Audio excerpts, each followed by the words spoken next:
Attention, Darren. I have started recording. Warning. Recording started.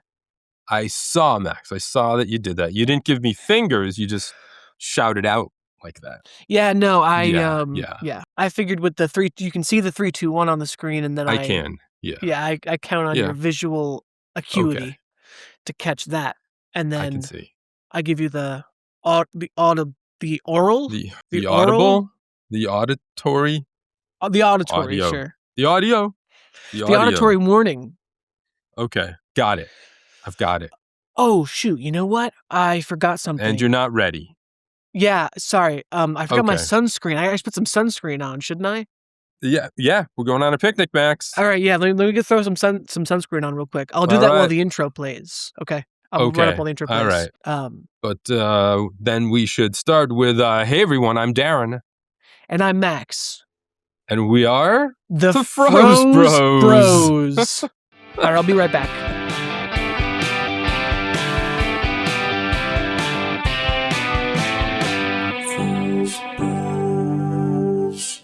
All right, and I'm back. Oh, God, I'm nice and you were getting better up. at that for a while, Max, and it's gone back to shit. Well, these next couple weeks are laid back, my friend. They're nice and chill. Sorry, behind my ears and everything. My neck. Ugh. Get the head up there. Yeah, thanks. I've been using, I started using Rogaine recently. I don't know how well it's working yet. We'll see. Takes a while, maybe? Yeah. Apparently I have some baby hairs up there, but I haven't seen any, so. Baby hairs. Watchers, you can let us know if you see any baby hairs up there. I see some. As we've discussed before, my video for you goes kind of fuzzy. So. Oh, yeah, okay. While we're recording. Yeah, once we're up on YouTube, you can watch it back and let me know. Yeah. See any. Hey, welcome to the world's #1 comedy podcast about frozen food and hair regrowth. And it is a special series of episodes. It is Frozathon 3. Yes, our 3rd Frozathon. I am super, super excited about this, especially because these Frozathons are being recorded in celebration of Darren's birthday. It is birthday month. Yeah. It is birthday month for Darren. These episodes, the first one comes out on the 12th, which is very close to Darren's birthday. I don't want to say exactly when your birthday is, but it's very close to Darren's birthday. And so we're going to take the next 3 episodes to celebrate the special month and Darren's and birthday. We're recording in May, and these all come out in May.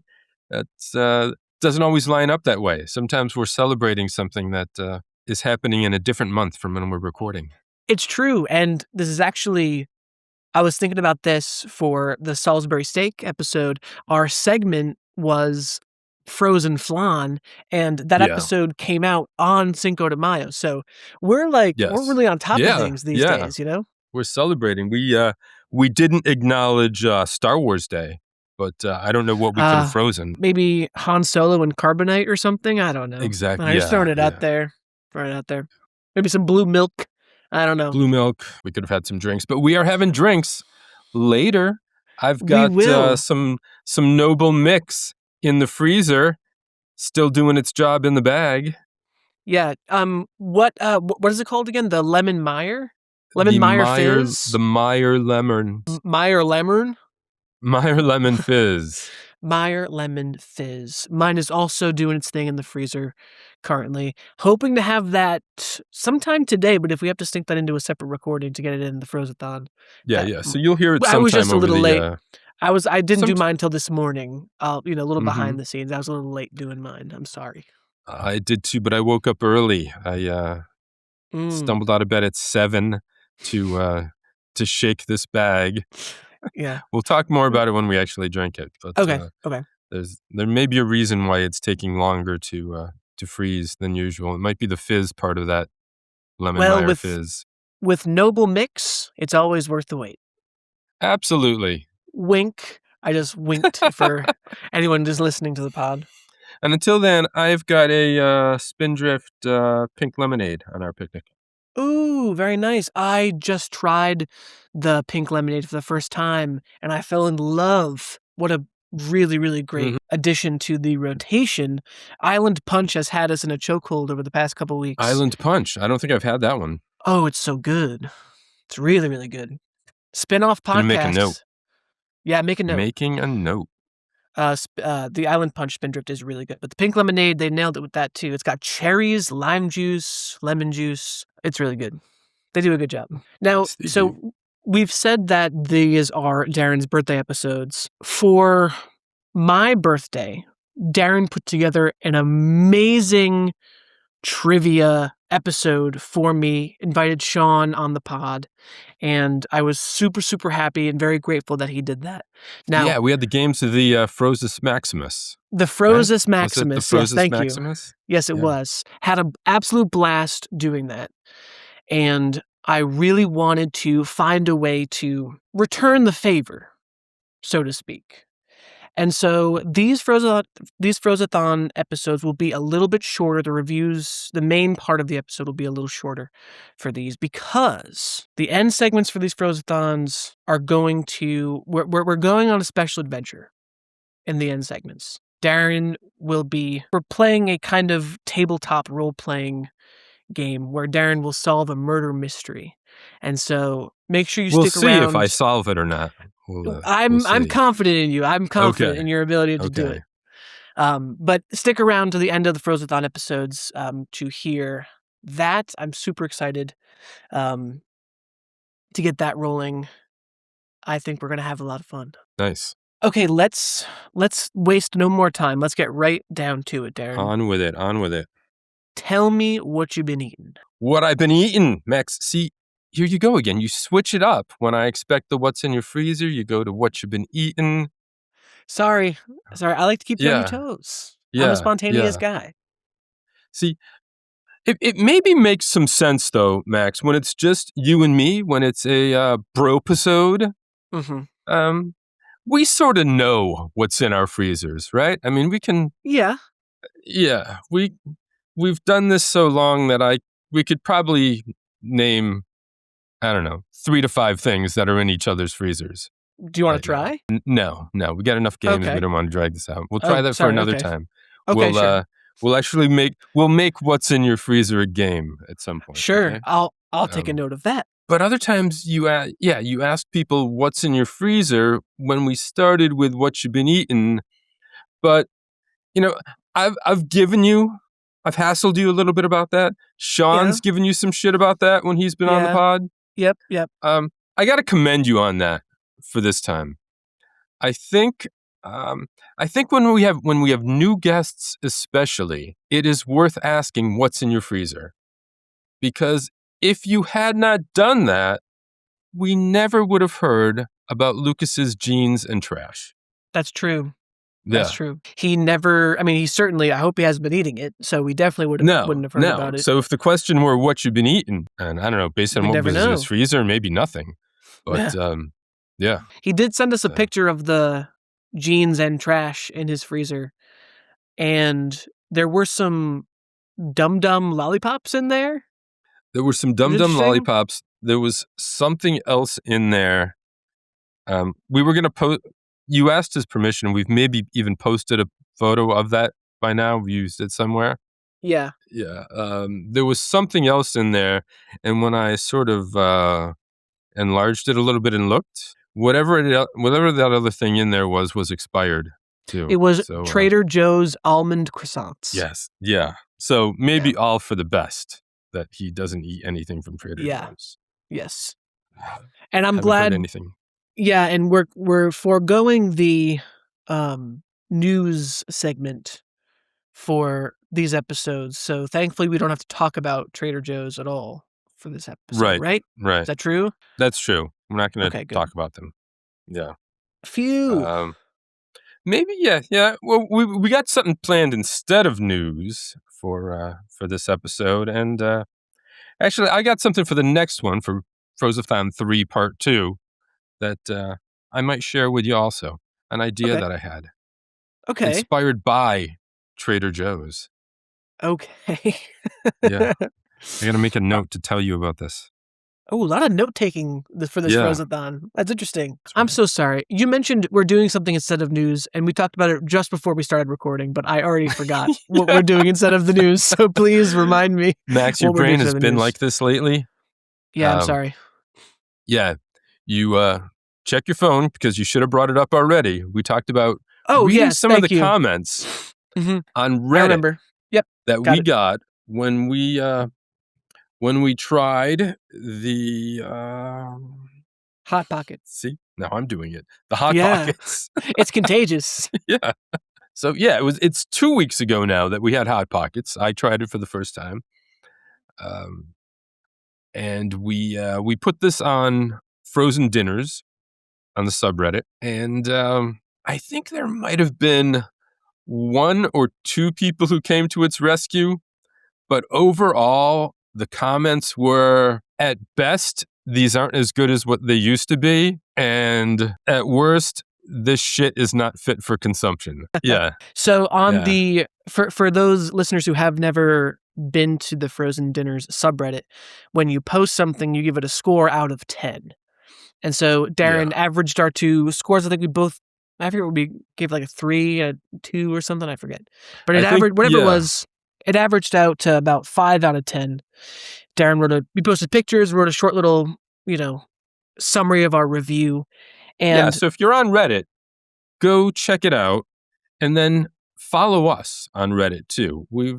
I've slacked a little bit on posting stuff on our own page. People follow us more when we post in other subreddits. yeah. But maybe we could pick that up. I was really expecting, even during recording of that episode, I was kind of I maybe gave the Hot Pocket a little leeway because of how classic it was, because I assumed that this was a beloved frozen food that everyone adored, and so I was worried about saying anything too inflammatory about it. But I was shocked to read these comments and see that, it's actually not, as universally loved as I thought it was. Yeah. I think I gave it a 2.5, and I said it's not as bad as I expected. I really expected them to be pretty bad. So I stick to that. I stick to how I rated it. I could have been harsher in what I said about it because they're not good. But yeah, some people here were really harsh. A lot of people blaming Nestle since they Yes. took it Yeah. over. Yep. And changes they made recently too, getting rid of the sleeve that supposedly used to crisp it a little bit. One comment in particular I'd like to call out. A user named Aveline Aurora wrote, "Hot Pockets are one of the few items I feel have genuinely gone completely to shit.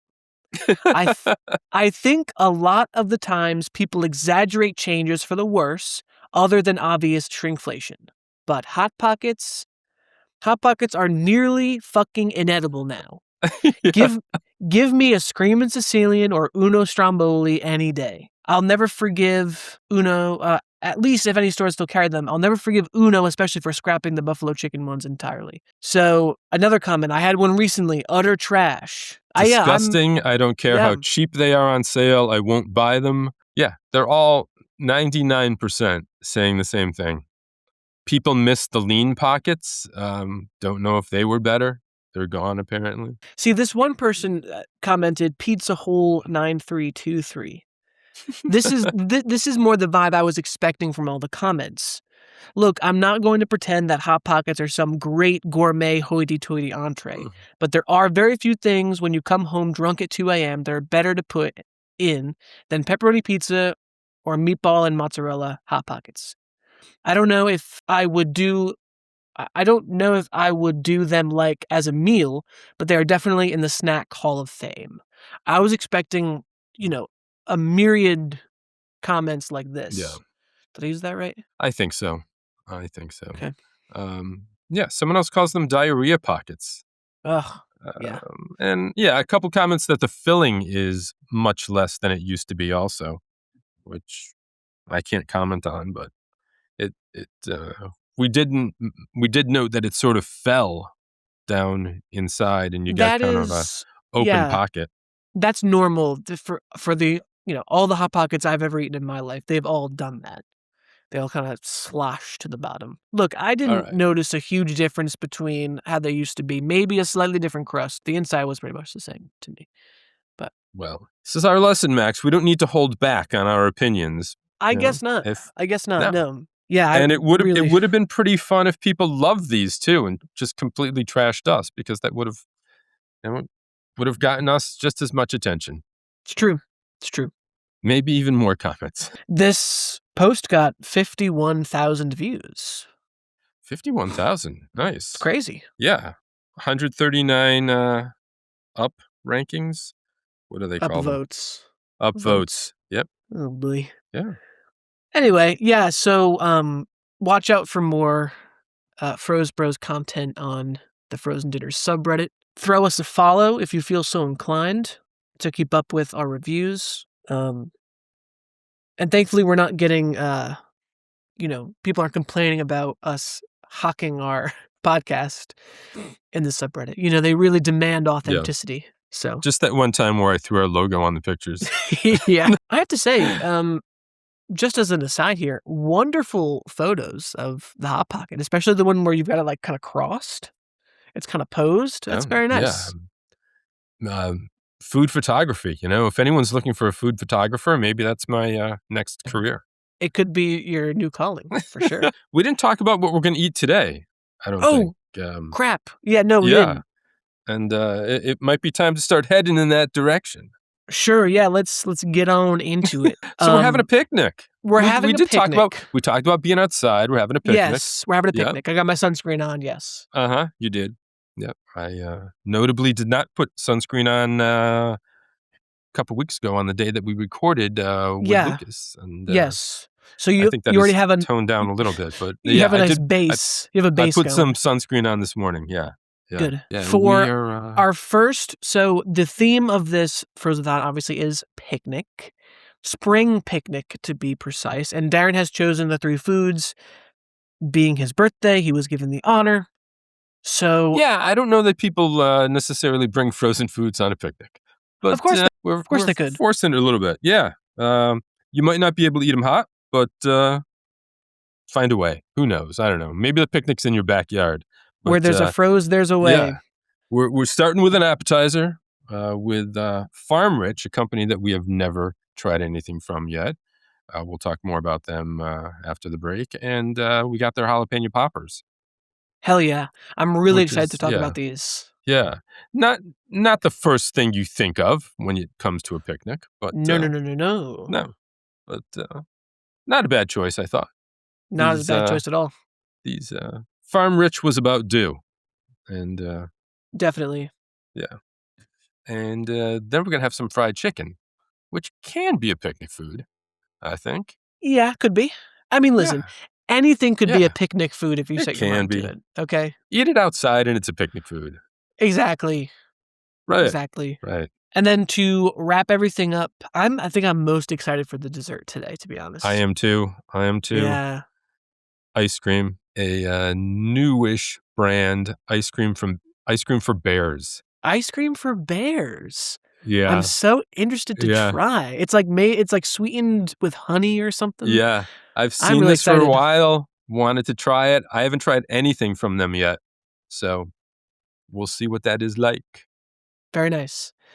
I'm excited to dive into Farm Rich Jalapeno Poppers when we return from this short break. Listeners, don't touch that dial. We'll be back.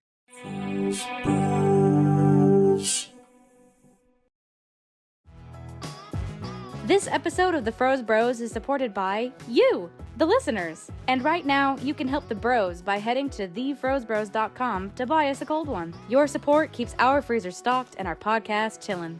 Every donation goes toward more frozen finds, production costs, and feeding our ice-cold obsession. Plus, check out our video podcast now on YouTube.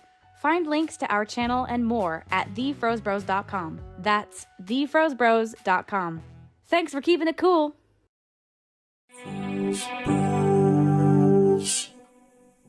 And we're back. Here we are. You're at... That's a new one. That's a new one. Yeah, I want to change things up a little bit. Okay, rather than sure, just repeat what you said again. here we are. Yeah, Yeah. Okay. All right. I like it. I like it. I think it's good. Keep it. Yeah. How did it feel? Did it feel okay? It didn't actually. It didn't. Okay. See, I could kind of tell. It did. You didn't really say it with your chest, and that's how I knew. Okay. Yeah. I feel felt like a little. When you say when I say and we're back, and you say we're back, that sounds like you're saying it with your chest. Okay. Here we are was just kind of thrown away. It didn't feel authentic. It was. Yeah. I was just trying something. We try things on the pod. It's true. That's true. This pod is all about none of this trying is scripted, things. listeners. We haven't scripted any of this. Can you believe it?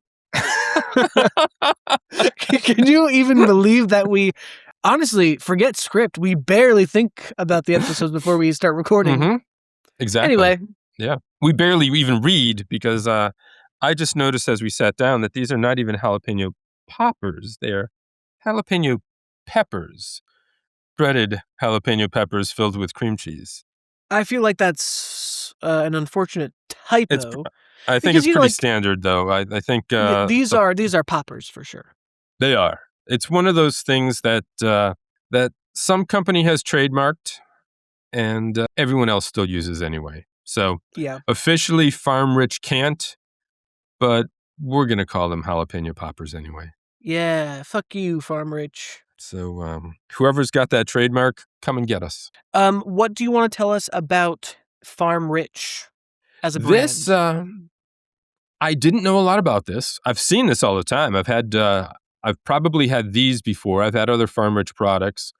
I really had no idea if I was going to learn that this was Conagra or some of the other, one of the other big ones, but it's not. This is still a family company. Founded in Buffalo, New York, 1945, still owned by the family. They make these. They started out actually making a non-dairy whipped topping from soybean oil in 1945. Interesting, like a Cool Whip. Like a Cool Whip. But this was a couple decades before Cool Whip. Wow. So interesting. They made it first. Yeah. Okay. Yeah. For usually things like that are done out of necessity. So maybe someone in the family is lactose intolerant, and could be. Hey, if you're part of the Rich family, write in and let us know if you're lactose intolerant. Yeah. Well, that was about 80 years ago. Now, 81 years ago. So it might be. Do you think they know how to email? Robert Rich Sr. is probably gone, but maybe in family lore, someone knows why it was that they started with that non-dairy whipped topping. And now, just peeking on the box, looks like they're still distributed by Farm Rich Products Corporation. So they have maintained Products Corporation. Yep. Maintained their brand. That's great. They haven't sold out to the big players. They have not. They started using Farm Rich as a brand in 1982. Mozzarella sticks were their first snack. And have I had their? Others, I don't know if I've had their mozzarella sticks. Yeah, others came along 90s and into this century. I think we talked about doing a face-off between Farm Rich mozzarella sticks and TGI Fridays, so we should keep that on the list. We should. Mozzarella sticks do need a face-off. Yeah. So I like the company. Still family owned. I'll reach out to them. The small family companies are the ones that usually are more likely to get back to us. It's true. We'll see. They do own Rich Products Corp. Does own some other brands too. CPAC Seafood. Byron's. I haven't heard of this. Byron's Barbecue. Sounds familiar. John Denaire. Don't know that one. Casa di Bertacchi. Must be an Italian food brand. The John DeWho? What was that one? John DeBear? Donaire. Donaire. Maybe these are even more local to the New York, Buffalo, New York region. I don't know. Oh, actually, their box says they're based in Georgia now. St. Simon's Island, Georgia. Looks like Rich hopped on that midnight train to Georgia. He might have. Someone brought him there. I don't know, for a while they continued to have a presence in Buffalo. They had naming rights to the Buffalo Bills Stadium for 25 years. Wow, so it was like the Rich's Rich It Stadium? was the Richie Rich Stadium. It was Rich Stadium. Yeah. Wow. From 1973 to 1998. That's huge, actually. Yeah. And as we know, as avid football fans, they now have a new stadium, too. This was the old stadium. Yeah. You could not possibly have been referring to me as an avid football fan. No way. Well, I'm told they have a new stadium. Oh, wait, they have a new one opening. Brand new Highmark Stadium opens for the 2026 season. How exciting for the Bills. Maybe someone from the Rich family will be there. I'm sure they will be. And if you want us to come along with you, just let us know, Rich family, and we'll I'm good. be there after, I don't know, Buffalo in the fall. I don't know. As much as I like their wings, I don't know if I can go to a whole game. Oh, no, we would do the tailgating outside. We just stay outside for the tailgating. Oh, good. Yeah. We don't have to go inside to the game. Perfect, thank God. No. Ugh, what a drag. Good, I'll make sure I bring my generator so we can plug the air fryer in, and the air fryer, the microwave, the toaster oven. Yeah, that way we can... and I'm sure there will be Farm Rich snacks. Did you notice their sort of tagline here? Their tagline, the one on the back, if you want to grab a snack, grab a snack? Yeah, it's on one of the sides, too. If you want to grab a snack, grab a snack. I don't know how I feel about that. I mean, I like it, I guess, but it's it's a lot of truth to it. I don't know. It's the catchiest of, not the catchiest of phrases. Farm Rich makes it easy to snack wherever, however, and with whomever you want. Okay. Grammar. With whomever. That's right. Yeah. Right? That is correct. Yeah. Huh. Okay. Without any further ado, let's dive into the packaging, shall we? Colorful. It's a colorful box. It is very colorful. A white background. It's got some green, what do you call those? Accents, I guess. And then the name of the food is like purple, streaked across the front of it here. Very interesting palette. Jalapeno peppers, breaded jalapeno peppers filled with cream cheese. In the foreground, we've obviously got our jalapeno poppers here. For some reason, we've got some pico de gallo, maybe because the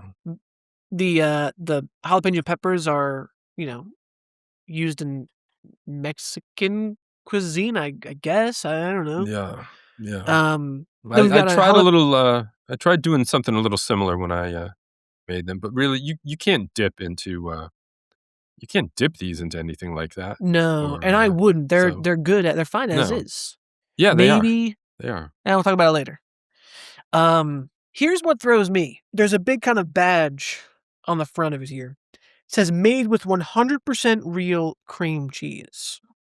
Yeah. Now, once in my life have I worried that my cream cheese was fake? Is that something I should be concerned about with other foods? Possibly.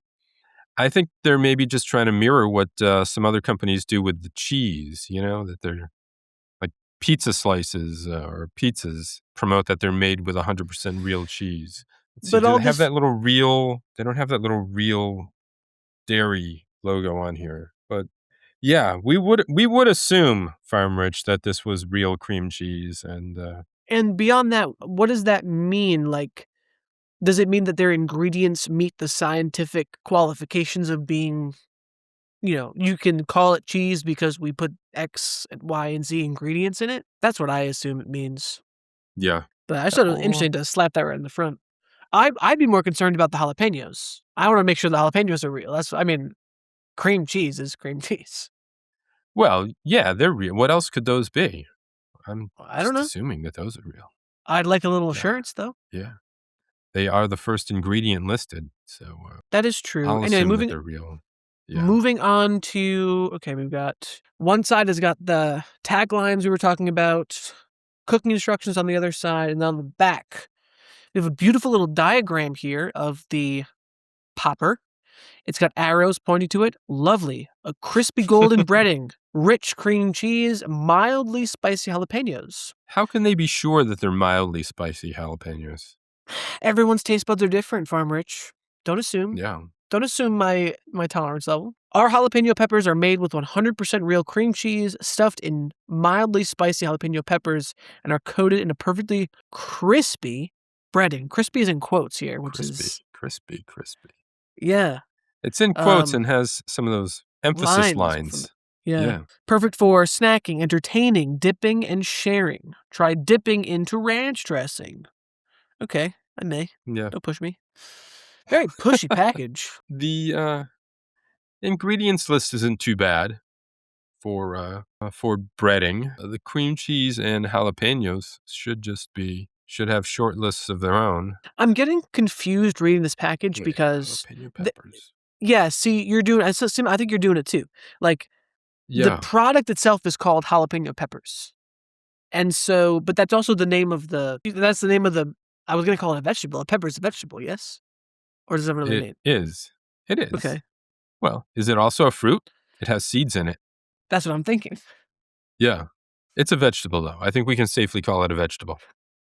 Okay, if you say so. Anyway, in the ingredients here, the first thing listed here is jalapeno peppers. But I think that's referring to the product overall, each individual thing that, what you eat. The breaded thing with cream cheese is the jalapeno pepper. And so the actual first ingredient listed is cream cheese. And then that is broken down into what the cream cheese is made of. The one thing I was curious about is, this is kind of, I'm jumping ahead just slightly here, but it tasted like the jalapeno peppers were pickled. Like, I don't know.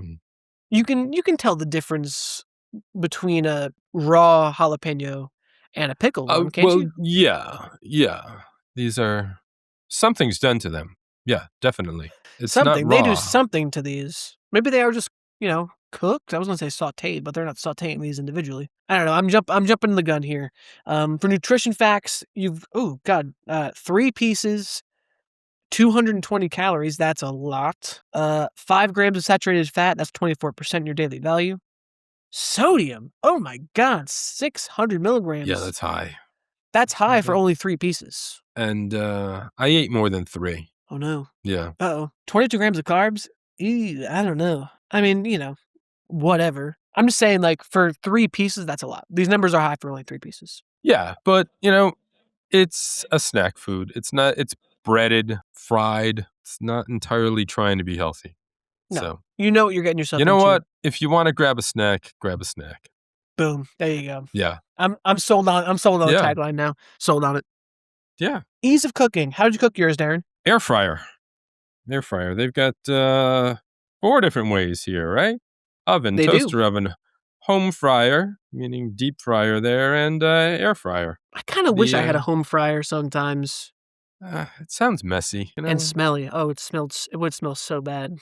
Yeah, it would always be greasy. Yeah, and the cleaning. Yeah. Okay, I changed my mind. I don't want one. But no, I also cooked mine in the air fryer. I mean, these are as easy as it gets in the air fryer. You don't even have to turn them halfway through. No.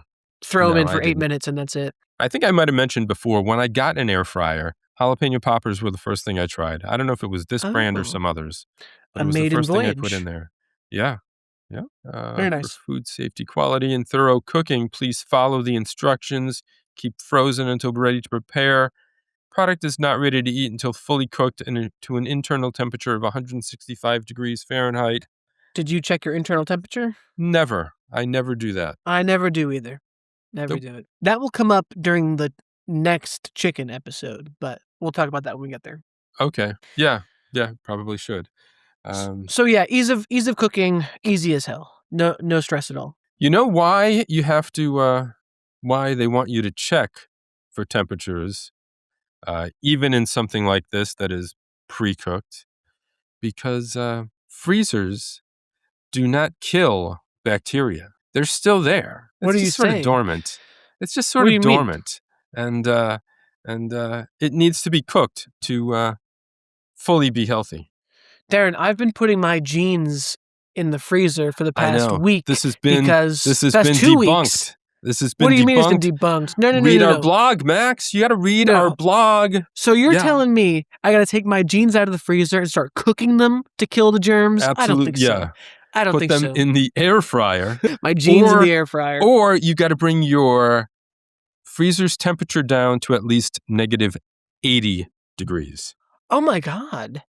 Yes. Honestly, maybe my Noble Mix frozen cocktail would freeze faster if I could. It might be frozen already if we had that. This is a kind of a wicked tangent. I'm sorry, but I think there was a bit on Seinfeld where Kramer was putting his pants in the oven so that when he put them on, they were nice and warm because he wanted his clothes to always have that fresh out of the dryer warmth. Yeah. And he was like, yeah, but I don't want to go to the laundromat, so I put my pants in the oven. Right. Dang, That okay, makes sense. so Lucas, I'm sorry, you got to pull your pants. It's not actually... So for anyone who's anything. had their pants in the freezer for the last week, don't bother unless you just like the feel of them. Hold on, but not to get too far into the weeds on this, but this is getting pretty far in the weeds. Okay, so I apologize. So I've been hearing a lot recently. Like, when on Instagram, if you interact with videos, it just keeps showing you more of that type of video. Right. I've been seeing a lot of like cooking videos, in particular like chicken, like how to cook chicken. And something I keep seeing a lot is that, how like 165 is like the understood safe cooking temperature for chicken. Like if you're grilling it, baking it, or in a skillet, whatever, make sure it gets to 165, then you can pull it off. Like that's standard. That is true, but what is also true is that chicken can also be cooked to lower temperatures if it's at that lower temperature for a certain length of time. Okay. So for example, like chicken cooked to 155 and it stays 155 for X number of minutes, that chicken is as safe to eat as chicken cooked to 165. And the point of it is like, usually chicken cooked to 165 is like right on the cusp of being overcooked. And sometimes it's harder to time if you're like, trying to get to 165 and you're waiting for it, whatever. So what I'm thinking is, I'm trying to make sure Lou, doesn't have to take his pants out of the freezer. Yes, maybe negative 80 is the temperature that kills germs. But perhaps, how cold is the freezer? Like 30 degrees? I think they're usually around 0. Great. 0 degrees for a week? Maybe that's as powerful. Or am I thinking Celsius when I say 0?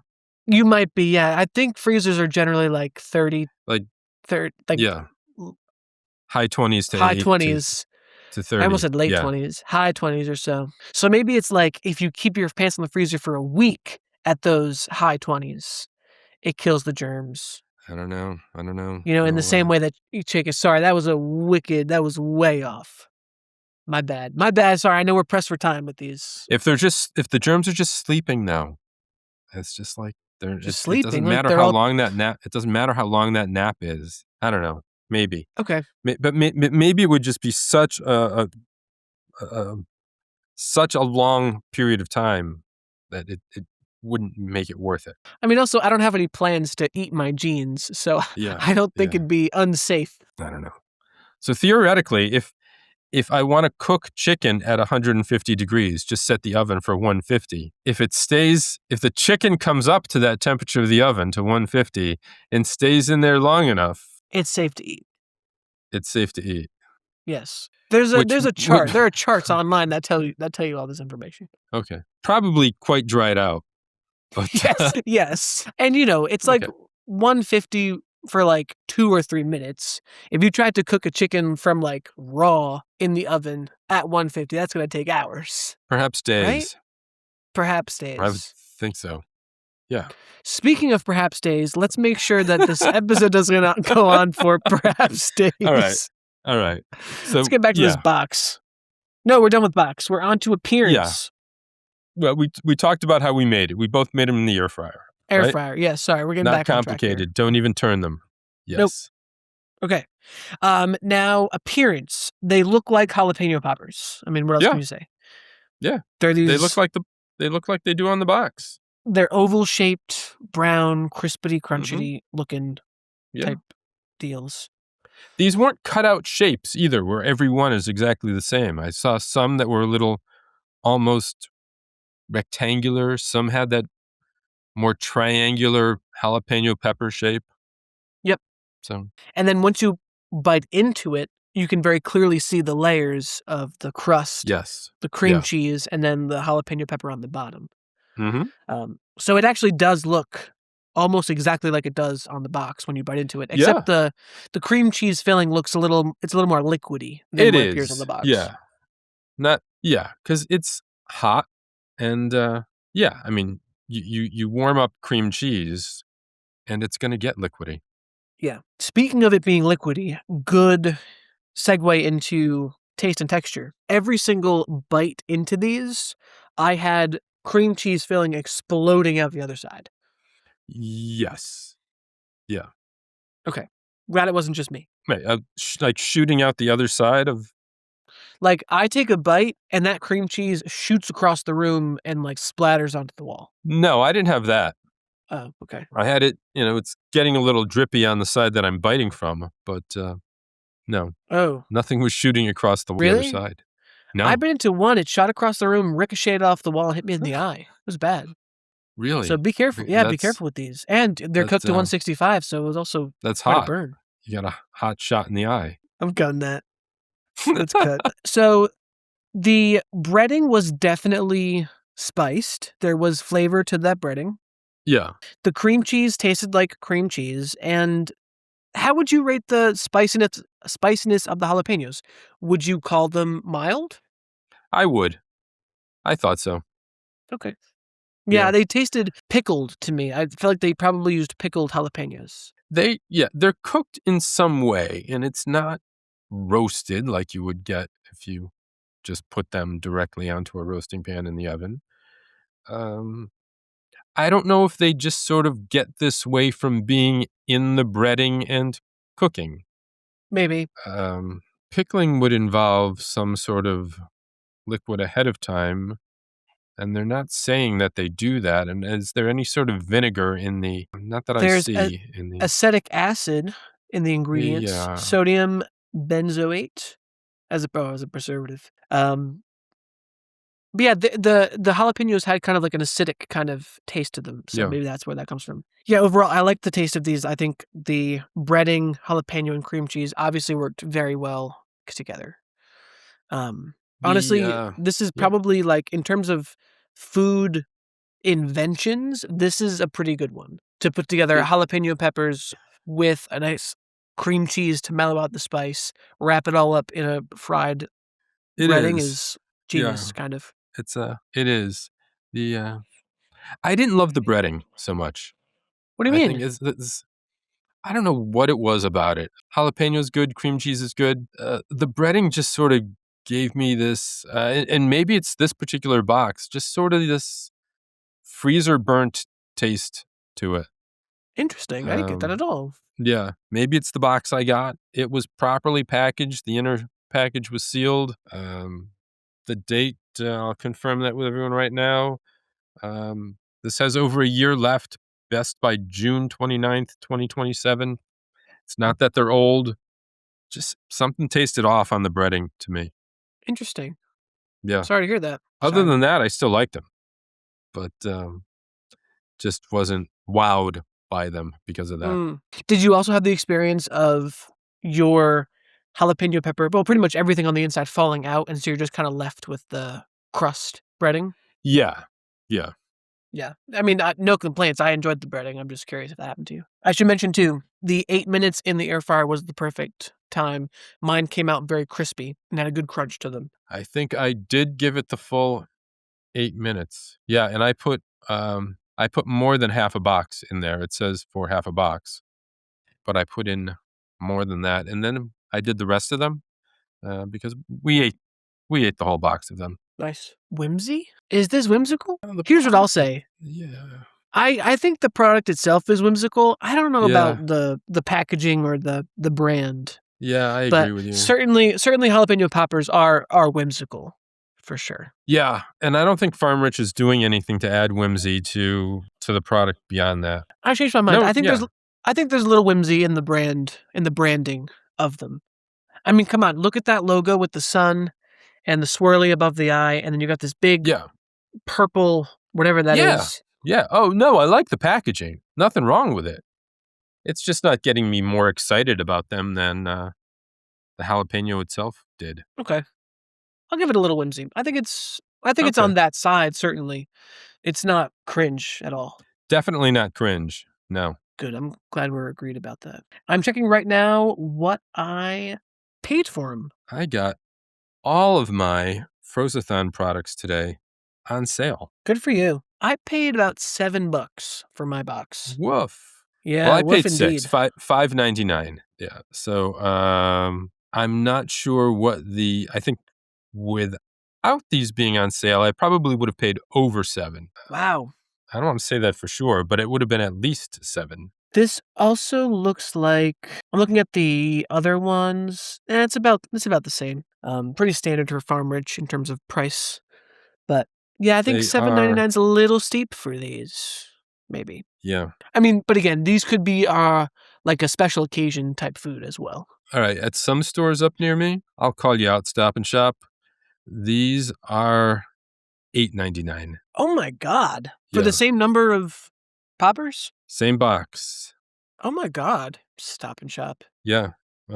Big Y is pretty close to that too. You know my feelings about Big Y. Big Y, more like why bother? Well, I'll tell you that later in the episode. Okay. Not this episode, in the Frozathon. Okay. Yeah. Well, if there's nothing else you want to add for the review, I think it's time we move on to our rating. I'm still looking at prices, but okay. Yeah, I'll give you a second. I look at Instacart for pricing.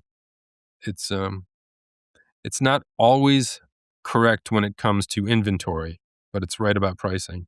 There's another place a little further away from me. This is a little further out into the country where there aren't many grocery stores. You don't have a lot of choices. These are $9.99 for a box. Oh, so that's crazy. It may be cheaper to make your own at home at that point. Yeah. These would be pretty easy to make on your own. Ooh, for versatility, what I was going to say was, I think these would be good dipped in a marinara sauce. Yeah, that would work. Yeah, I don't know that I'd want them in the ranch. It feels like you're just doubling up on dairy there. Yeah, a double dairy. A double dog dairy. Okay. All right. Rate this, John. All right. Yeah. I wanted to like these more, but I didn't hate them. I'm just going right down the middle with a 3. Ooh, okay. 3. Yeah. Okay. A lukewarm 3. That's how I feel about them. Fair. I enjoyed them. We'll finish off the box. I probably won't get them again. I'm glad we tried them. I liked them a little more maybe than you did because I liked the breading. I'll give them a 3.5, a lukewarm 1/2. A Luke, I am your father. And there's our Star Wars reference. Only a week You're late. welcome. Yep, not bad.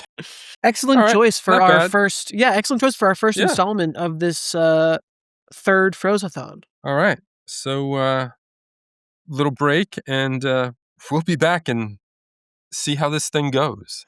Yeah. Right? So full transparency, we have not recorded the first installment of our game, so no, we don't really know how to set it up for the segment, but stick around and we'll all find out together. Yeah. I don't even know if the segment has a name yet. I know very little about it. I tried to get a little more info out of Max and didn't. I'm keeping everything very close to the chest. Listeners, you will hear about this pretty much as I do. How exciting. Is it chest or vest? Did I say the right thing there? Is it close to the vest, maybe? Close to the chest? I don't know. Close to the chest. Maybe it's close to the vest. Chest is a little intimate. Maybe I'm playing this close to the vest. So like playing your cards close to the vest? You hold them? Yes. Yeah. I don't know.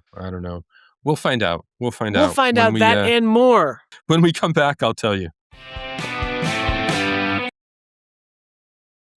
And we're back.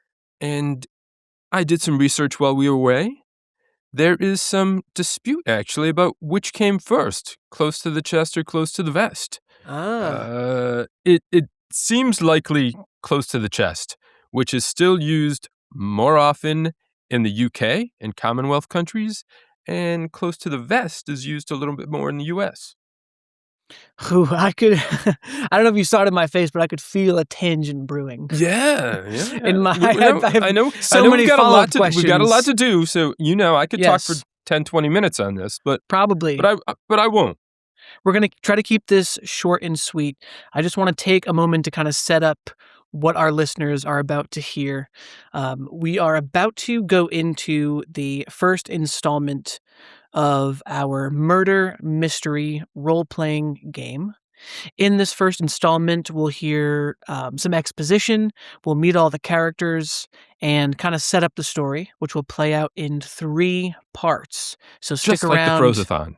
Yes, just like the Frozathon. So Just like listen the along with the Frozathon, yeah. listen along with the Frozathon, and you'll hear each part of our murder mystery as it unfolds. And play along with me, listeners. Maybe send in your thoughts between weeks 1 and 2, and then between weeks 2 and 3 about where you think this is going. Let us know who you think the murderer might be, who you suspect, who you least suspect. I hope it's not me. We'll see. Okay, without any further ado, let's get started with Murder on the Mountain.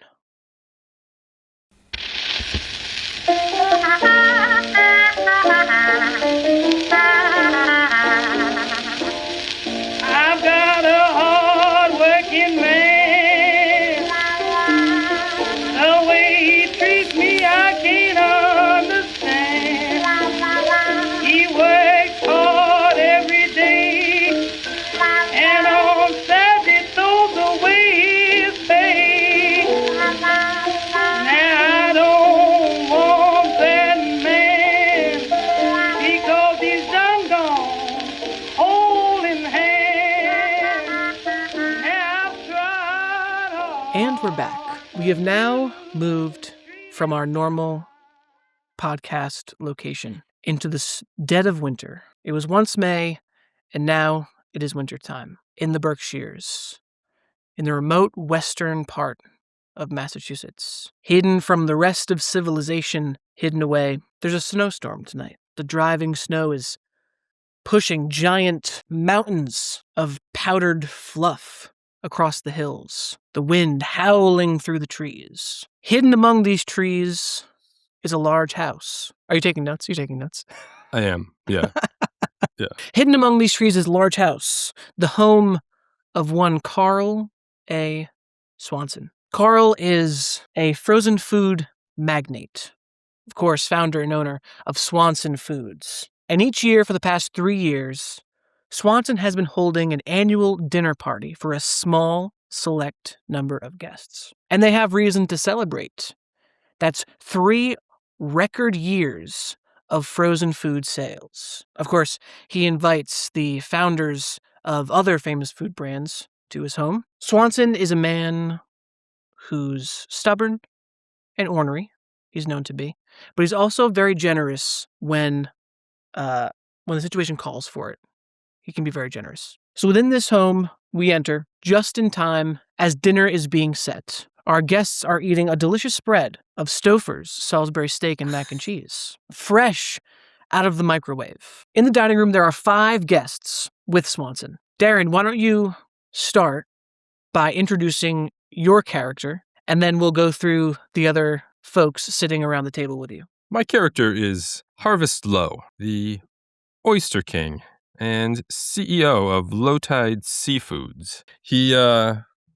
The family has been oyster farmers for generations. His great-grandfather sort of made it a business, and they've been very successful. Harvest, several years back, at the time of a early nor'easter, when ice threatened to knock out an entire crop of oysters, made a split-second decision to freeze them, and that became a very profitable decision. He incorporated and went public with the company, Low Tide Seafoods, and its specialty product is frozen oysters. And Low Tide Seafoods primarily operates where? It is in, what did I tell you? It's in, well, I can make it up. It's in 21 states, primarily East Coast. Primarily East Coast. with aspirations to be the first frozen oysters in all 50 states. Interesting. It's good to meet you, Harvest. We've met before, haven't we, sir? Not yet. No? I thought this was the third year we've been doing this. We have more characters to meet. Okay. We have more characters right. to meet. Okay. So Harvest is sitting at the dining room table. The other guests are with him. At the head of the table, of course, in front of the fire, is Mr. Swanson himself. You are along one side of the table. To your right is a man named Giorgio Castellano. Giorgio Castellano is a petite and soft-spoken man. He's currently wearing a white and beige seersucker suit with one of those like flat hats with the ribbon around it. He runs distribution for his family's frozen pizza business, DiGiorno's. You may have heard of it. Absolutely. He runs that company with his brother Dominic, who is not in attendance at this party tonight. Giorgio's all by himself, and he feels a little exposed being there in this social setting without his brother. Usually he leans on his brother a lot in these types of situations. But tonight he's alone. Dominic couldn't be there. Mm-hmm. To your left is a man named Harold Hotshot Pocklington. He's wearing these kind of wide black pants and a sweat-stained Henley shirt with suspenders. Okay. He's also wearing one of those like Newsies caps, you know? Yeah. Yeah. He's a loud and boisterous man, okay? He's the inventor of Hot Pockets, a hit of the fairgrounds of New Jersey. And he insists that his creation belongs at the World's Fair. Yeah, right. Sitting at the end of the table, opposite from Mr. Swanson, is Lena Stouffer. Lena Stouffer is the founding member, obviously, of the Stouffers empire. And she's the second most powerful person in the room behind Mr. Swanson. Mrs. Stouffer is not a woman of many words, but when she does speak, she's often not sure who she's speaking to and might think she's talking to someone else. Mrs. Stouffer is confined to a wheelchair. She wears a black gown that's buttoned all the way up to her neck. Mm-hmm. Sitting directly across from the three men at the table is Elsie Pisek. Elsie is the wife of the late Paul Pisek, who inherited the Mrs. Paul's frozen food brand from his parents. Paul himself died of mysterious circumstances a few years ago. Elsie inherited a hefty sum when Mrs. Paul's was sold to private equity. She says the idea for freezing crab cakes was her idea, but she could give a hoot about getting the credit. She wishes she cared about the wealth too, but it hardly phases her. Tonight she's wearing a lavender dress made of satin and a silk shawl draped over her shoulder. And she chain smokes cigarettes from one of those like long cigarette holder things. So our guests are enjoying the guests enjoyed their meal. Everyone's sipping on a glass of wine of their choosing. And towards the end, just as the Blue Bunny ice cream is being served, Mr. Swanson stands to address his guests. He says, Thank you all for coming for this third year to celebrate such wonderful, wonderful work. Each and every one of you have done something special every year, and this is our time to celebrate. No one would be here if it weren't for the hard work and dedication of each and every one of you. I want you to know that no matter what our history is, I will always be your biggest champion, your supporter, if you need me. And as he's talking, you can hear the wind kind of picking up outside. And you look over at the window, and it's almost completely covered with snow. You can't see outside at all. Mm-hmm. Swanson continues. He says, please, everyone, enjoy your drinks and the rest of your dessert. In a few moments, we'll retire to the sitting room where we can finish off the evening and everyone can part ways for the night. So now, Harvest, it's up to you who you'd like to speak to first. Again, you're sitting between Giorgio and Hotshot with Elsie across from you and Lena Stouffer on the end. Well, I'll speak to Giorgio. Giorgio? Okay, great. Yeah. And Harvest will ask, Giorgio, where exactly is Dominic tonight? Was that? What? Where's your brother? We're missing him tonight. Oh, yeah, Dominic is, he's out sick. Yeah, he caught some kind of stomach bug. He said he ate some bad stromboli. Screaming Sicilian. You heard of it? I have. One of my favorites. Yeah, we don't like it so much. But Dominic said he took a chance, and he's laid up in bed. Sorry to hear that. Give him my best. Thanks. I will. So, things are looking pretty good over there in the East, ain't they? Excellent. Very good. Very good. We're moving forward, all according to plan. According to plan, huh? Of course. Every company has a strategic plan. Yeah, I guess they do. My brother never lets me in on any plans. Doesn't he? No. He tells me, run distribution and be happy I give you that much to do. You're equal partners, aren't you? Equal. Let me tell you something, Harvest. We ain't been equal since we were kids. What happened? What happened? Do I have to say it, Lo? Come on. He's older than me, taller than me, but I do wish he was here tonight. We all do. Do you? What, I'm not good enough for you? Nah, forget it. Forget it. Say, Well, I gotta use the can. Do you know which way it is? I don't recall. You know? All right, I'm gonna go looking for it. It was Go nice ahead. talking to you, Lo. Giorgio gets up and goes to the bathroom. Elsie is sitting across from you, staring at you. Yes. You can't tell exactly what kind of look she's giving you. You really can't read her very well. She leans across the table and she says, "You got plans, Lo? Plans for when? I overheard you talking to Giorgio about some kind of plans you got." Oh, of course. It's public. We intend to be first with frozen oysters in all 50 states. Well, obviously, if you need any advice, let me know. I will, of course, about my family. Yes, yeah. You're At that moment, famous in fish sticks. Carl Swanson pipes up. He's overheard your conversation. He says, Elsie, that reminds me. Did you see the gorgeous ice sculpture in the foyer? Elsie leans back in her chair and goes, I saw it. Am I supposed to be impressed? Swanson says, an ice sculpture of your own grandfather, Captain Gorton. I paid a fortune to get that here tonight. Elsie says, yeah, huh. You know, you don't have to take notes about everything. I don't know. I've never done anything like this. I don't know. Did we tell everyone that I'm supposed to figure out a murder? A murder? Whoa, Oh no! What? Do you need to cut that? I'm What? sorry. A murder? A murder? What's going on? I want the listeners to know that I am completely lost here. That I don't know. Yeah, you've said that you've planned this, sharing little information, and I don't know that it's been clear. Maybe I gave something away I shouldn't have. But No, I'm it's fine. supposed to figure out. I'm supposed to figure out a murder. So I don't know what's important. So I'm writing down everything.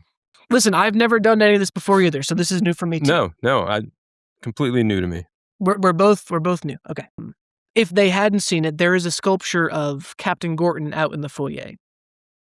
And Captain Gorton is LZ Pasek's grandfather. Yes. Okay. That's where we kind of left Yes. off. Let me just hold on 1 second. Sorry, 1 second. There we go.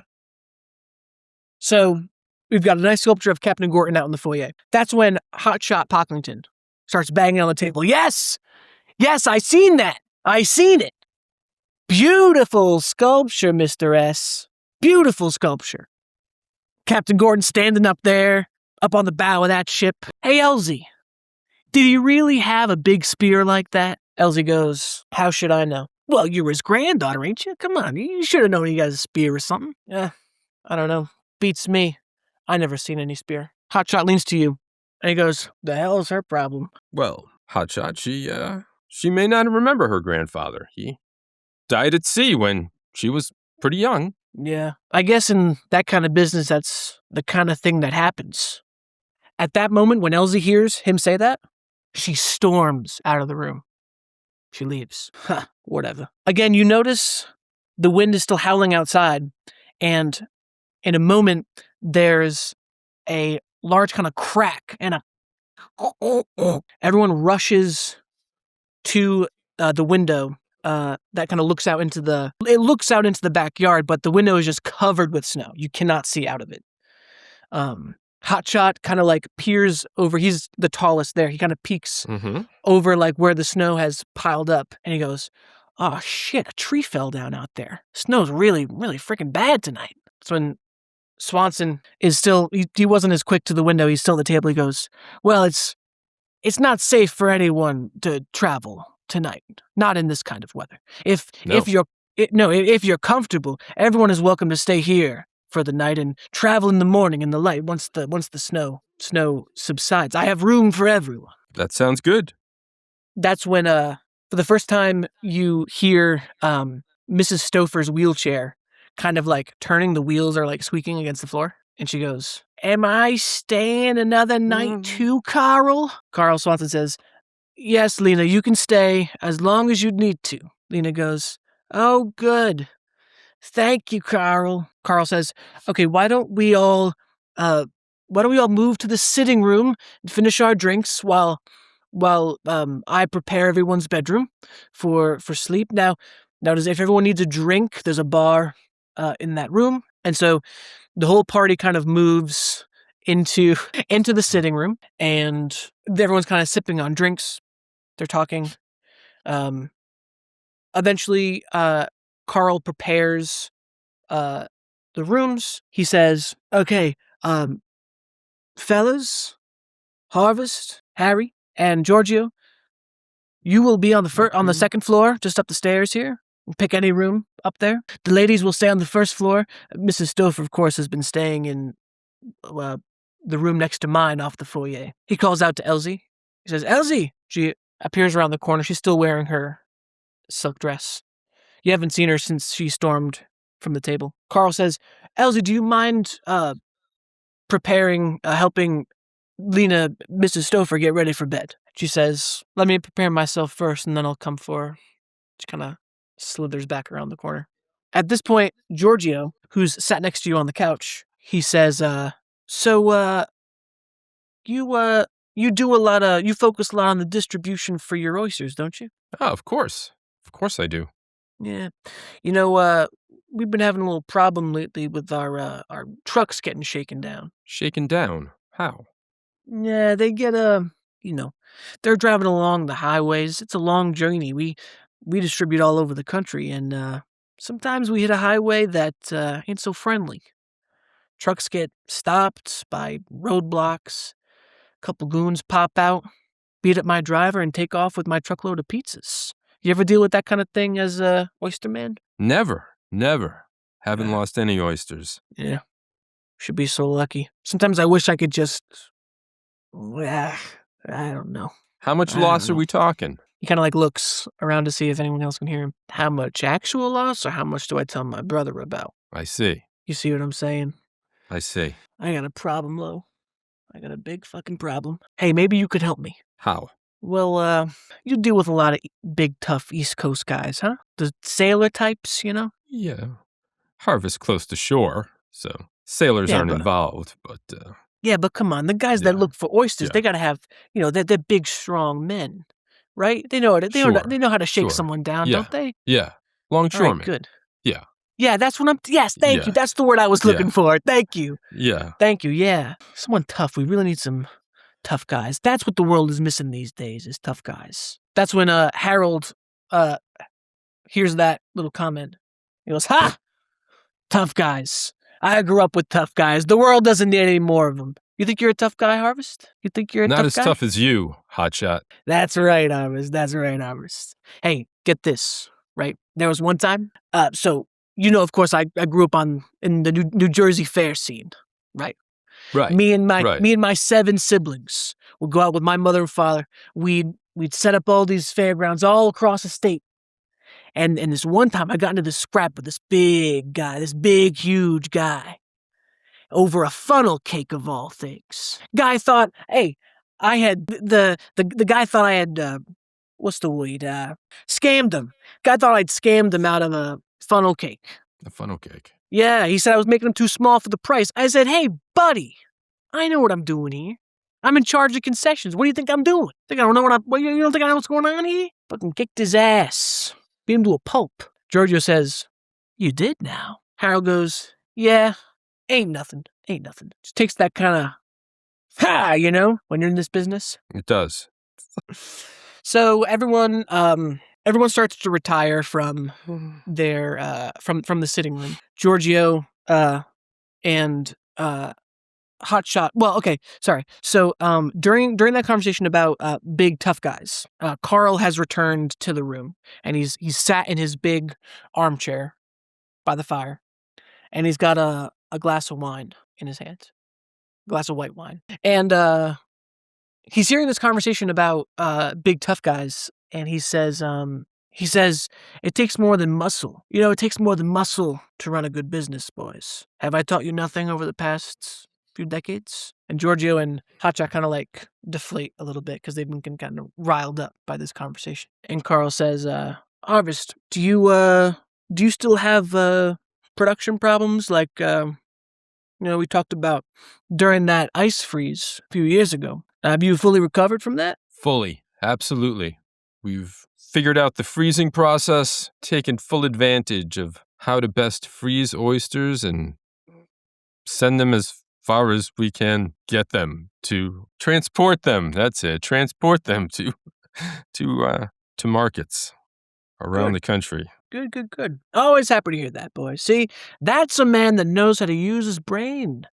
He's not so obsessed with brawn that he feels the need to get into scraps with anyone who looks at him the wrong way. No, I've never beaten up a customer. At this, Hotshot goes, "What? Are you kidding? You've never kicked the shit out of a customer before?" Never. Oh, come on. All those highbrow sissy types that eat oysters, come on. Of course you kicked some ass, Harvest. Look at those arms. Look at those hands. Why would I? Why would I have to kick the ass of anyone who's buying my oysters? Okay, so you're telling me you've never had a negative experience with a customer. Come on, let's hear it. Come on, there's got to be one. Negative, sure. Everyone questions the size once in a while or the number, but it's worked out without fighting. Hotshot starts slapping Giorgio's shoulder. I've never had a problem with size, if you know what I mean. Well, Hotshot kind of slaps his knees. He goes, it's time for me to head to bed. Time for me to call it. But I'll see you fellas in the morning. He takes stairs and goes up to his bedroom. Giorgio's kind of like watching him go up the stairs to his bedroom. And he says, well, it's, I should probably head up there myself. It was nice talking to you fellas, and I guess I'll see you in the morning. Thank you, Mr. Swanson. And Carl goes up to his room. Good night, Carl. That's Giorgio just went upstairs. Yeah, I thought you just said, Carl, I thought so, but then you said Carl went up to his room. Oh, sorry, not yet. Carl is the last one to leave. Okay.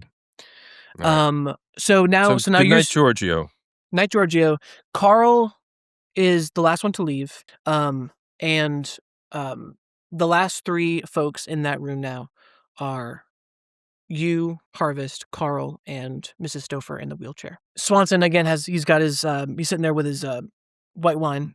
He says, well, I think it's just about time for me to get some sleep myself. Harvest, feel free to stay up as late as you'd like. Again, the bar, anything. Mrs. Stouffer, he leans to her. Mrs. Stouffer, Elsie should be coming for you soon. And Mrs. Stouffer goes, what's that, Jim? What'd you say? Huh? Jim? What? And Carl goes, get some rest, dear girl. Get some sleep. He takes his glass of wine. He pats you, Harvest, on the shoulder and says, rest well. Good night, Carl. He heads down the hall, past the ice sculpture of Captain Gorton, turns and goes into his bedroom. Now you're sitting there in front of the fire on this big, leathery sofa, and you've got a drink in your hand. You got a little scotch with a big purple straw like this, and you can feel like the kind of weight of sleep kind of coming to you a little bit. And just as you're about to kind of like shake your head and head upstairs, you kind of lean forward, and Mrs. Stouffer has also leaned forward in her chair, in her wheelchair. She's staring into the fire, and you see her raise her hand towards you like this, and she goes like this. She comes closer. She says, as if to say, come closer. And you move along the couch closer, not really sure what she's going to say. She's hardly spoken all night. And she keeps, even when you think you're right there, you're close enough, she asks you to come even closer. And she says to you, be careful, boy. Evil lurks around every corner of this house. Watch your back and be careful who you trust. Otherwise, you might find yourself in a prickly situation. The fire is kind of getting really hot on your face. Your brow is starting to sweat a little bit from her words and the heat from the fire. I'll do that, Mrs. Stouffer. Thank you. Thank you for the warning. She pats your hand. Yes, Jim, yes. Be very careful tonight. I fear the worst tonight, Jim. As she says that, she's like patting your hand, and you hear the floorboards creak behind you, and it's Elsie come from her bedroom, which is also on that first floor. She says, heading to bed, Harvest? Or will you stay here all night on the couch? I'll go up in a bit. Come along, Mrs. Stouffer. We'll get you settled. And she wheels Mrs. Stouffer's wheelchair back and then down the hall. And as she's leaving, she looks back to you. She looks back to you before she disappears down the hall. Which one? Mrs. Stouffer. Okay.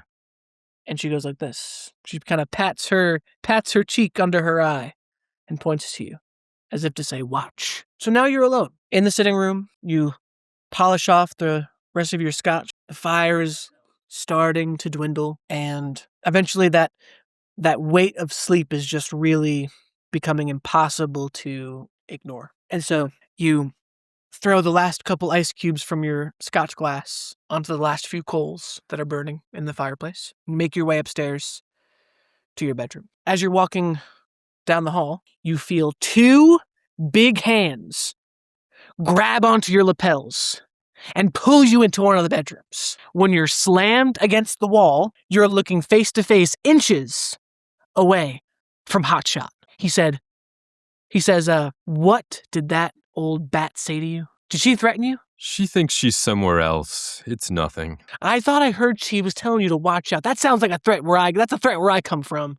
She thought I was someone else. She thinks somebody else is here. She doesn't know what she's saying. You're sure about that? I'm sure. I know things about that woman.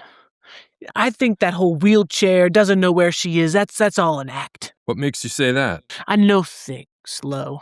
Let's just leave it at that, okay? And you know what I know for sure? Real men like us have to stick together, don't we? Absolutely. That's why, if you run into any problems with her or anyone else here tonight, just know I got your back.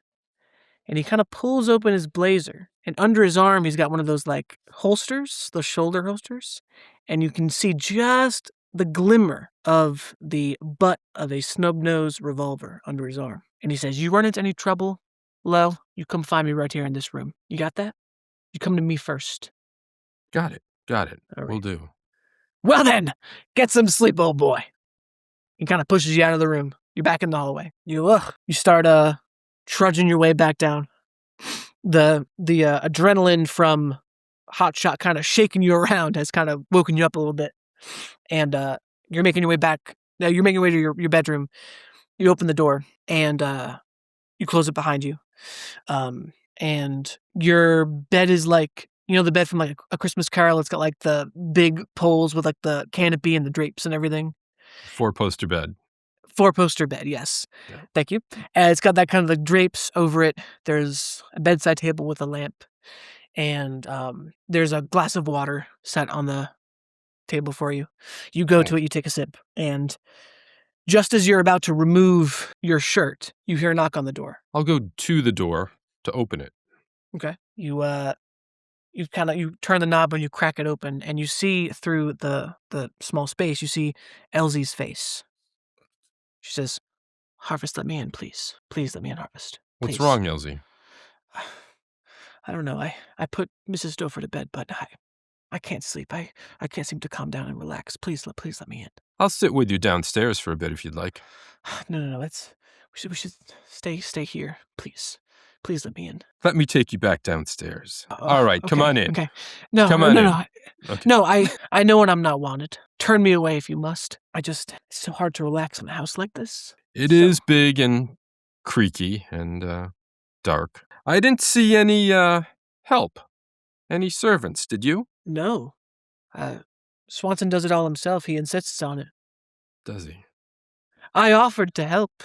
He said it was just microwaving a couple plastic trays. What help could he need? There's no arguing that, is there? Someone set up the bedrooms and left me this glass of water. Swanson likes those kinds of pleasantries. He's a kind man. He is. She kind of like, she says that, but then like her face kind of changes. He's a kind man. She says, I'll let you walk me downstairs, but I want you to know that I'm sorry for storming off at dinner tonight. That was very untoward of me. No one minded at all. You don't think? No. Ever since my husband Paul died, I've just been an absolute wreck. I'm sure. How long has it been now? 4 years. 4 long years since he disappeared on that boat. Harvest? Yes. Never mind. I'll see myself back downstairs. Good night, Harvest. Good night, Elsie. She kind of like, she moves away from the door, and as she walks away, you like watch her expression, and as she turns, her face kind of goes from like a sad, vulnerable to like a sly and sneaky and a sneer. Her expression changes as she walks back down the hall to the stairs and goes down. You close the door.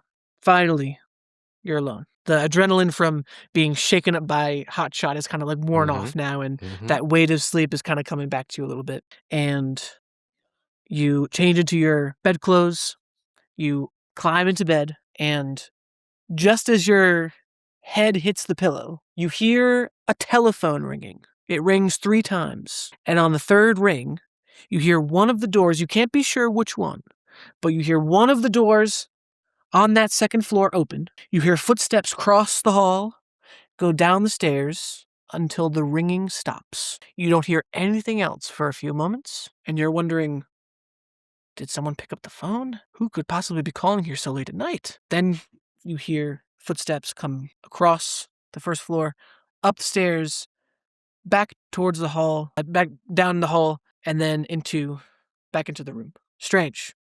Then, finally, you think, pull the covers a little higher, you settle into bed, and you let the weight that's been dragging you down for the past couple hours just really take you into that very comfortable bedding. This Carl Swanson guy knows how to put a bed together. Of course. A few hours goes by. Suddenly, you're roused by a scream. It could only be the scream of Elsie Pizek. And you shoot up in bed, and you hear her screaming and wailing from downstairs. You hear the scream moving, almost moving through the house down there, until suddenly you hear it stop, and you hear a large crash and a shatter. You open your bedroom door, and you and Hotshot both kind of peek out at the same time. You look at each other, and Hotshot goes like this. He makes eyes at you. Says, you and me. Giorgio's room down the hall is quiet. You and Hotshot run down the stairs, and you find Elsie sitting on the floor of the foyer. She has knocked over the table with the ice sculpture on it. The ice sculpture of her grandfather has fallen to the floor, and it has shattered into pieces. She's absolutely beside herself. She cannot collect herself at all. She's just like wailing on the floor, blubbering, screaming. She doesn't know what's happening. Hotshot tries to like grab her and see what's going on. Elsie, what's going on? What's going on? Tell me what happened. And all she can do is point down the hall. And you see that Carl Swanson's bedroom door is open, just ajar. It's then that Giorgio comes down the stairs, and he's rubbing his eyes from sleep. You can tell he's like really woken up. He's got a fucking bedhead. He's all fucking disheveled. It's like, what happened? What's going on? What's happening? And he sees Elsie. He goes, oh shit. And they all look down the hall. Again, Carl Swanson's bedroom door is left ajar, and we all move slowly towards it. As you get closer, you can see through the cracked door, you can see his slippers dangling off of his feet. He's lying on the ground. You are the first one there. Hotshot and Giorgio can't bring themselves to get any closer. Obviously, Elsie can't. So you put a hand out and just kind of push the door open a little bit, and you peek and peer around the corner, and you see Carl Swanson lying dead on his bedroom floor, face down. You can see by his arm, there's a kind of a pool of blood collecting on his arm. Hotshot is the one that comes up to you, kind of puts a hand on your shoulder, and goes, this is exactly the kind of thing I was talking about, Harvest. This is shocking. And I think that's where this episode will end. Thank you for joining us for this first episode of Murder on the Mountain. Join us next week where Darren will parse through clues, interrogate the other guests, and decide who murdered Carl Swanson, what weapon was used, and why was he killed. Join us next week.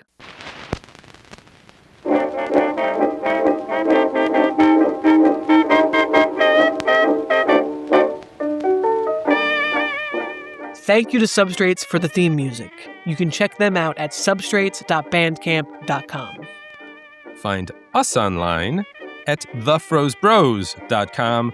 Links to our episodes, our blog posts where you can find more info about each of the episodes, some more info about some of the wild tangents that we discuss. What'd you call it, Max? The chill with us? Let's Chill page. Let's Chill. The Let's Chill page. And remember, one of the best ways to support the podcast is to rate and review us on Spotify, Apple Podcasts, or however you listen. It really helps us out a lot. Want to email us directly? That's at frozebrospod@gmail.com. And now, I think the last thing on our docket is to say, Fro you you later. later. When you try so hard to smile and life doesn't seem worthwhile, then you can tell you're under the spell of the blue.